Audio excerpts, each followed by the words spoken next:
لیکن ایک survey supreme court کے ججز کے ذریعے سے ہمارے لیے کروایا گیا، ایک نہیں کئی سروے ہوئے، انڈین مسلمز کی حالتیں کیا ہیں، سروے رپورٹ آئے ہوئے ہیں، بڑی بڑی رپورٹیں ہیں کتنے کتنے پیجز کی، جس میں لکھا گیا ہے کہ مسلمان بہت ہی بلو آف پورٹی زندگی گزار رہے ہیں، یعنی دلت سماج سے بھی نیچے ہیں، ایجوکیشن میں ان کا کوئی مقام نہیں، ڈپارٹمنٹ میں ان کی کوئی پریزنٹیشن ہے ہی نہیں، کہیں پر نہیں ہے، بہت پیچھے کی زندگی گزار رہے ہیں۔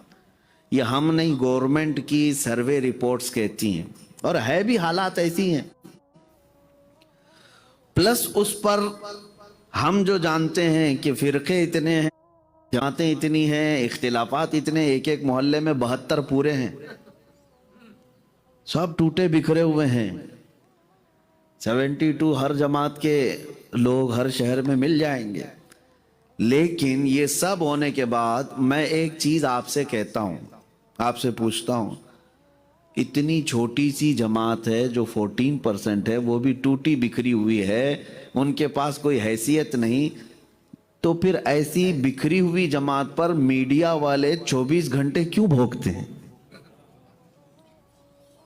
کنٹینیو میڈیا پر صرف اور صرف مسلمان مسلمان مسلمان کیوں ہے؟ اب آپ کو میں ایک بات بتا دوں، یہ صرف ہمارے ملک کا مسئلہ نہیں، پورے ورلڈ کا مسئلہ ہے۔ دیکھنے کو تو بھائی آپ سپر پاور ہیں، آپ کے پاس کوئی کمی نہیں ہے، لیکن پھر بھی پتھر اور کنکر اٹھانے والے مسلمانوں سے ہی ڈر ہیں۔ چھوٹے چھوٹے مسلمانوں کو ٹارگٹ کر کے نیوز میں تقریباً آپ کو یہی نظر آئے گا، ہر جگہ بہت سارے نیوز چینل ایسے ہیں ہمارے انڈیا کے، ہمارا نام لیے بغیر ان کی دکان بھی نہیں چلتی، روزانہ کچھ نہ کچھ بولنا رہتا ہے، مسجد کا میٹر، برقعے کا میٹر، داڑھی کا میٹر، نماز کا، کچھ نہ کچھ چلتا رہے گا، بغیر اس کے کچھ نہیں چلتا۔ تو میں یہی پوچھتا ہوں کہ اتنی چھوٹی سی جماعت، وہ بھی بکھری ہوئی اور بیکورڈ ہے، آپ کو اتنا ٹینشن کیوں ہے؟ پھر میں آپ کو یہ احساس دلانا چاہتا ہوں عزیزان گرامی، کبھی کبھار ایسا ہوتا ہے کہ بندے کو خود احساس نہیں اس کی ویلیو کیا ہے، دشمن خود بتاتا ہے تیری ویلیو کیا ہے، تمہیں خود اندازہ نہیں ہے کہ تمہاری ویلیو کیا ہے، تمہاری حیثیت کیا ہے، کتے بھونک بھونک کر کے بتاتے ہیں کہ تو جانور نہیں، تو انسان ہے۔ میرے عزیزو، یہی چیز میں آپ کو کہنا چاہتا ہوں کہ امت محمدیہ میں ہیں آپ، رسول اللہ صلی اللہ علیہ وسلم کی چنی ہوئی امت ہیں آپ، اور یہ اعزاز ایسا ہے کہ اس میں آنے کے لیے پچھلے نبی دعا کرتے تھے، بنی اسرائیل کے انبیاء اکرام دعا کرتے تھے کہ اے اللہ ہمیں تو آخری نبی کی امت میں پیدا کرتا، ان کی تمنائیں تھی، ہمیں بن مانگے اللہ نے اس امت میں بنایا ہے، ہماری دعاؤں کے بغیر ہم کو اللہ نے اس امت میں بنایا۔ سب سے پہلے اپنی ویلیو کو پہچانو، تمہاری حیثیت کیا ہے، دنیا کی سرٹیفکیٹ کی طرف دیکھو بھی مت، تمہیں جو کرنا ہے وہ اپنے اللہ اور اپنے رسول کو راضی کرنا ہے، وہ اپنے ہو گئے تو رحمت پروردگار اپنی۔ اور اللہ تعالیٰ قرآن میں دوسری جگہ فرماتا ہے ہوا سماکم المسلمین۔ میں دیکھتا ہوں آج کے زمانے میں کچھ نوجوانوں کو، آپ کے ہاں کیا مجھے نہیں معلوم، کئی جگہوں پر وہ ماڈرن بننا چاہتے ہیں، اور اتنے ماڈرن کہ ان کو اپنا نام بھی چھپانا پڑتا ہے، دین بھی چھپانا پڑتا ہے۔ ہاں، کامن نام بتا دیں گے، اور ان کو ایسا لگتا ہے مسلمان بتائیں تو شاید لوگ ہم کو کمتر سمجھیں گے، چھوٹا سمجھیں گے۔ تم اپنا نام، اپنی آئیڈینٹی چھپا چھپا کر کب تک گھومتے رہو گے؟ میرے عزیزو، میں آپ کو بتاؤں، ہمارا نام مسلمان کسی کے باپ نے نہیں، قرآن میں اللہ فرماتا ہوا سماکم المسلمین، وہ اللہ ہے جس نے تمہارا نام مسلمان رکھا ہے، تمہیں مسلمین کہا ہے رب تعالیٰ نے، اس کا دیا ہوا یہ نام فخر کے ساتھ لو، اور جہاں کہیں پر بھی ہو دنیا میں فخر سے کہو آئی ایم اے مسلم، الحمدللہ، اس بات پر مجھے فخر ہے کہ میں اسلام سے وابستہ ہوں۔ میرے عزیزو، جب مسلمان اپنی ویلیو پہچان لے اور اپنی روایات پر فخر کرنا سیکھ جائے تو پھر دنیا کی کوئی دولت اسے خرید نہیں سکتی، اسے نہ بہکا سکتی ہے نہ گمراہ کر سکتی ہے۔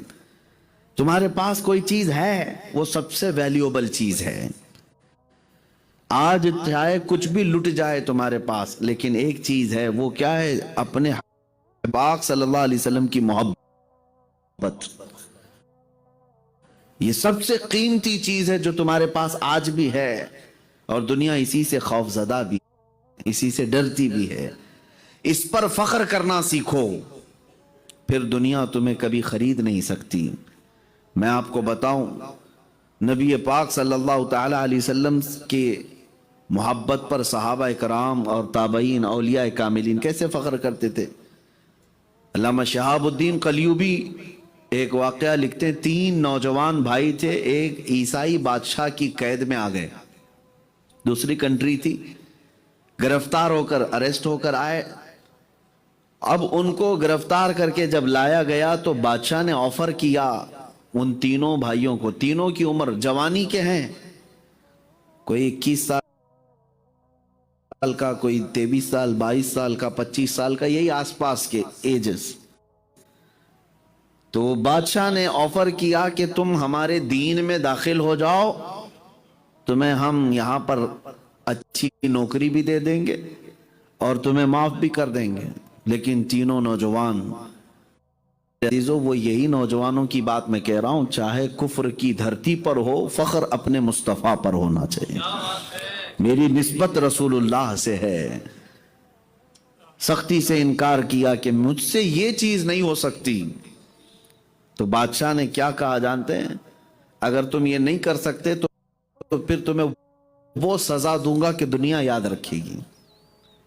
اور پھر بادشاہ نے کیا کیا؟ ایک کڑھائی منگوایا اور اس میں تیل ڈال کر آگ لگایا، گرم کیا۔ جب تیل کھولنے لگا، گرم ہو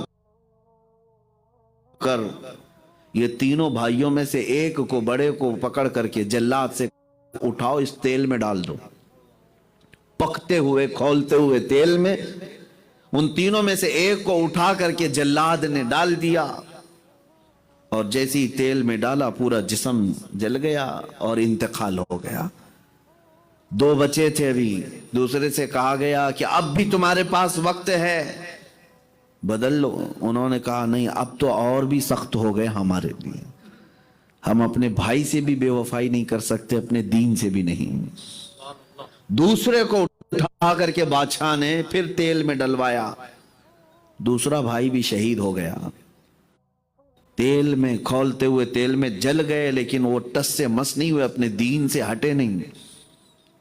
جو تیسرا کڑیل جوان تھا، جوانوں کو دنیا جو ورگلاتی ہے، بہکاتی ہے، وہ کیسے بہکاتی ہے سنو، آج کی بات نہیں، زمانے سے چلا رہا ہے۔ بادشاہ کا ایک وزیر تھا، اس نے کہا بادشاہ سلامت، یہ نوجوان میرے حوالے کر دیں، 1 مہینے کا ٹائم دے دیں، میں اس کا پورا مائنڈ چینج کروں گا، اس کو بدل کر کے لاؤں گا، مار دینے سے تو کچھ کام ہونا نہیں ہے۔ بادشاہ نے کہا اگر اس نوجوان کو تو بدل کر کے لایا، جو تو مانگے گا وہ انعام میں دوں گا۔ دیکھیں دنیا کو ایک مسلمان خریدنے کی کتنی کوشش ہوتی ہے۔ اس نوجوان کو وزیر لے کر کے گیا، اب جو کام کرنا تھا بدلنے کا کیا ہے؟ نوجوانوں کو دنیا خریدتی ہے 2 چیزوں سے، ایک دولت اور ایک عورت۔ دولت اور عورت یہ پھینک دیا جاتا ہے سامنے اور لوگوں کے دماغ بدل دیے جاتے ہیں، لیکن جو عاشق رسول ہوتا ہے اس کی نظروں میں نہ دولت ہے نہ عورت ہے، بلکہ میرے مصطفیٰ کی شوکت ہے، نبی پاک صلی اللہ تعالی علیہ وسلم کی عزت ہے۔ وہ وزیر لے کر کے آیا اپنے گھر، اور اپنی ہی بیٹی جو بہت خوبصورت تھی اس نوجوان کے پیچھے لگا دی۔